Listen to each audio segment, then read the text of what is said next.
तनकीद करें तो ऐसे तनकीद करें जब इनके दौरे हुकूमत में पाकिस्तान कभी हारा ही नहीं था। जिस पर शुएब अख्तर ने भी जवाब देते हुए कहा कि मुझे समझ नहीं आती कि शाहिद अफरीदी कब बड़े होंगे, पढ़े लिखे होने के बावजूद भी वो जाहिलों वाली बातें कर रहे हैं। क्या कहना चाहेंगे सर? सोशल मीडिया पे हमारा तमाशा बन के रह गया है। एक तो हम लेजेंड लीग इंडिया से हार गए, उसके बाद हमारे ही लेजेंड आपस में लड़ रहे हैं। इस वक्त पूरा सोशल मीडिया हम पर हंस रहा है कि दो लेजेंड आपस में लड़ रहे हैं। ये सबसे पहले तो मैं ये कहना चाहता हूँ कि जो तो जी हाँ दोस्तों, आप लोग का बहुत बहुत स्वागत है हमारे आज के इस वीडियोज़ में। दोस्तों आज के इस वीडियोज़ में हम लोग इस पर चर्चा करेंगे, ठीक है, कि पाकिस्तान के दो लेजेंड, ठीक है, आपस में जो जिस प्रकार से वार्तालाप कर रही है उस प्रकार से आपको बता दें कि पूरे पाकिस्तान पर ये इफ़ेक्ट पड़ रही है, ठीक है। तो आज के इस वीडियोज़ में हम लोग यही देखेंगे और जानेंगे कि क्या पाकिस्तान में आखिर ये सब क्या चल रहा है, ठीक है। क्योंकि अभी हाल फिलहाल इंडिया और पाकिस्तान मतलब वर्ल्ड कप होने वाला है, जिस वजह से यहाँ पर लोगों को ये लग रहा है कि इसी वजह से शायद बहुत ही बड़ा पाकिस्तान की टीम पर एक फ़र्क पड़ता है, ठीक है। तो चलिए वीडियो को पूरा देखते हैं लास्ट तक। आप लोग लास्ट तक बने रहिएगा और किस में किसकी कितनी बुराइयाँ हैं उसके बारे में हम लोग जानने की प्रयास करेंगे। तो चलिए हम लोग पहले वीडियो को देखते हैं। गए उसके बाद हमारे ही लेजेंड आपस में लड़ रहे हैं। असल में बात ये है, सबसे पहली बात ये आती है कि हमें यूनाइटेड रहना चाहिए। कोई भी चीज़ हो, कोई भी प्लेटफॉर्म में, जब तक हम यूनाइटेड हो, हमारी अंडरस्टैंडिंग एक दूसरे के साथ सही हो, अब ये एज अ टीम अगर हम लोग खेलेंगे तभी हम कुछ ना कुछ परफॉर्म करेंगे और एक अच्छा प्रोडक्ट हम दे सकते हैं। नहीं तो अगर इंडिविजुअली हर कोई अपने अना के बेस पे आता है तो इस तरह मुझे नहीं लगता हम कोई भी प्लेटफॉर्म पे जाके हम एक अच्छा स्कोर कर सकते हैं। मुश्किल से एक आधे हम लोग मैच जीत सकते हैं, लेकिन ज़्यादा हम लोग नहीं जीत सकते। अब आप देखें ना कि किस तरह हमारे जो लेजेंड्स हैं वो इंडिया से हार गए। मतलब 2007 के चैम्पियंस ने 2009 के चैम्पियंस को हरा दिया। कहा जा रहा है कि इंडिया का हमेशा पाकिस्तान के ऊपर एक प्रेशर रहा है, चैम्पियन ट्रॉफी हो, एशिया कप हो या फिर कोई भी वर्ल्ड कप हो, पाकिस्तान कभी भी इंडिया से नहीं जीत सकता। आपको लगता है कि कभी ये कसम टूटेगी, कभी तारीख खुद को बदलेगी? असल में बात ये है ना, इंडिया के अगर आप टीम को करीब से देख ले, बारीक बीनी से देख ले, तो उसमें ये है जो उसके प्लेयर्स हैं वो स्ट्रेटजी का यूज़ करते हैं। हमारे जो लोग हैं, हमारे जो प्लेयर्स हैं, वो सिर्फ़ और सिर्फ जज्बाती हो कि महज सिर्फ जज्बात के बेस पर अपना फ़ैसला करते हैं। अब फॉर एग्ज़ाम्पल आप रोहित शर्मा हो या कि कोहली हो, जब भी कोई मैच होता है तो मैच के बाद जब उनको इंटरव्यू किया जाता है वो कहते हैं कि आज के दिन हमने ये स्ट्रेटजी अपनाई जिसकी वजह से हमें ये देखने को मिला।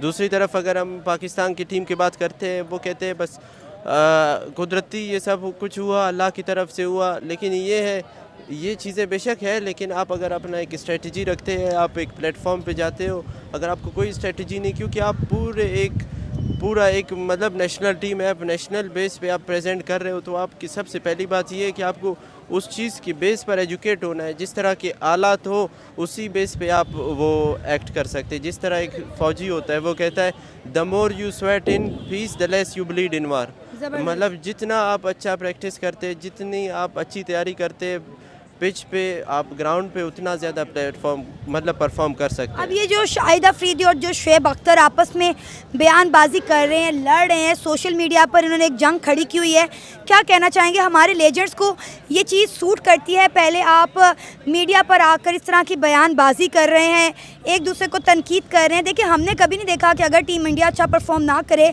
तो एक दूसरे की टांगें खींचे।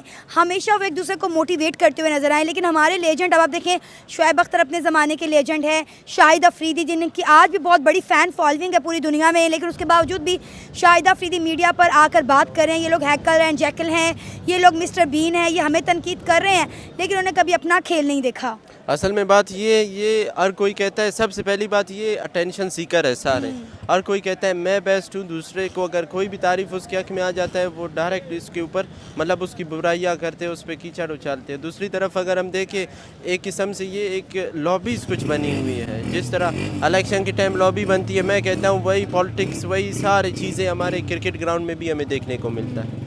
जो जड़ से जो चीज़ें, जब वो चीज़ें बराबर नहीं होती तब जाके उनका प्रोडक्ट ऐसे ही आता है। अभी नो डाउट दोनों प्लेयर अपनी जगह ठीक है और एक एक मैच में हो जाता है, लेकिन ये है अगर हम सिलेक्शन भी करते हैं, आप देख ले पीसीबी का जो चेयरमैन था उसको बार बार चेंज करते हैं, कोई भी गवर्नमेंट आ जाए मतलब अपने हिसाब से ले आते हैं। मेरिट के बेस पे कुछ भी यहाँ पे नहीं होता, सिर्फ और सिर्फ महज नेपोटेशन है, नेपोटिज़म के बेस पे लोगों को सिलेक्ट करते हैं। और कोई कहता है कि ये बेस्ट था तो बेस्ट रहेगा। अब देखिए हर किसी का एक महदूद मुद्दत होता है। अभी जिस तरह आजकल नसीम शाह एक बैट्समैन है, ठीक है, और इसी तरह बाकी जितने भी प्लेयर्स हैं, तो उनके मतलब उनकी एबिलिटी के बेस पे देखना चाहिए, ना कि उनकी। पाकिस्तान के एयरपोर्ट पर लैंड किए उन्होंने जो है मीडिया के सामने आग उगलना शुरू कर दी। उन्होंने कहा कि कुछ पाकिस्तान के मीडिया पर हैकल एंड जैकल बैठे हुए हैं, मिस्टर बीन बने हुए और टीम पर ऐसी तनकीद कर रहे हैं जब इसके दौर में पाकिस्तान कभी इंडिया से हारा ही नहीं, या पाकिस्तान को कभी हार नसीब ही नहीं हुई। इस पर शुएब अख्तर ने जवाब दिया कि शाहिद अफरीदी पता नहीं कब बड़े होंगे। उन्होंने कहा कि ये पढ़े लिखे होने के बावजूद जाहिलों वाली बातें कर रहे हैं। इस वक्त पूरा सोशल मीडिया हम पर हंस रहा है कि दो लेजेंड आपस में लड़ रहे हैं। ये सबसे पहले तो मैं ये कहना चाहता हूँ कि जो पहले पाकिस्तानी टीम जो हमारा अभी वर्ल्ड कप पीछे हमारे जूनियर्स जो हैं उनका हुआ है, वो उनका भी दुख ख़त्म नहीं हुआ। तो ये इन्होंने अच्छे मैच खेले हैं, हमने बड़ा अच्छा उनको अप्रिशिएट भी किया है कि उन्होंने लेजेंड हमारे अच्छा उन्होंने परफॉर्म किया, सारे मैच अच्छे खेले हैं। पहला इंडिया के ख़िलाफ़ मैच उन्होंने 242 स्कोर किए हैं, तो बहुत अच्छा लग रहा था। लेकिन उसके बाद ये फाइनल में हार गए हैं, इसका भी दुख है। वो अभी दुख ख़त्म नहीं हो रहा और ये आपस में लड़ने शुरू हो गए हैं। तो मेरे ख्याल से ये लेजेंड्स हैं, हमारे लिए काबिल एहतराम हैं, रिस्पेक्टेबल हैं।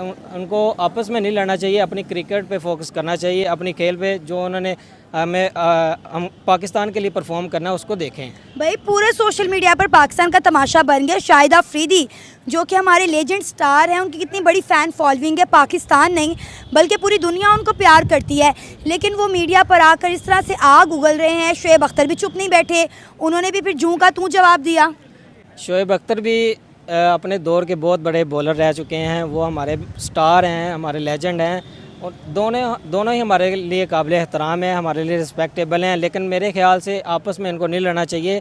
क्रिकेट को देखें, दूसरे मुल्कों के ख़िलाफ़ हम क्रिकेट खेल रहे हैं, उनके ख़िलाफ़ हम उन क्रिकेट पे फोकस करके उनसे जीतें। लेकिन ये आपस में लड़ाइयाँ इनकी ख़त्म होंगी तो क्रिकेट। आपने कभी देखा है कि इंडिया की टीम जब हारती है तो दूसरे प्लेयर जो हैं उन पर तनकीद करते हों? नहीं, ऐसा कभी भी नहीं देखा। वो आपस में मतलब कि टीम बना के टीम बन के खेलते हैं ताकि दूसरे लोग उन पर तनकीद ना कर सके। लेकिन हमारे लेजेंड्स हैं या हमारे जो अभी वाले क्रिकेटर्स हैं वो आपस में लड़ते हैं। जब ना उनकी लड़ाइयाँ ख़त्म हो रही है ना इनकी लड़ाइयाँ ख़त्म हो रही हैं। बिल्कुल ऐसे ही है। और मीडिया पे पाकिस्तान का तमाशा बन रहा है, पहली दुनिया हम पर हंसती है, बाकी ये लोग रही से ही कसर पूरी कर रहे हैं। आप मुझे ये बताएं कि कभी तारीख खुद को बदलेगी, कभी हम इंडिया को हरा सकेंगे? मेरे ख्याल से इंशाल्लाह अगले साल चैम्पियन ट्रॉफ़ी हो रही है पाकिस्तान में और इंडिया इंशाल्लाह आएगी पाकिस्तान में, तो इंशाल्लाह पाकिस्तान में ही उनको हराएंगे हम। अभी तो इंडिया के बड़े मसले बने हुए हैं, रोज़ एक नई कहानी सुनने को मिलती है, रोज़ पाकिस्तान को एक नई गोली दे दी जाती है। पाकिस्तान जो है, पाकिस्तान क्रिकेट बोर्ड 1280 करोड़ रुपया खर्च कर रहा है, लेकिन इंडिया कह रहा है हम कभी आएंगे, कभी कह रहे हैं हम नहीं आएंगे।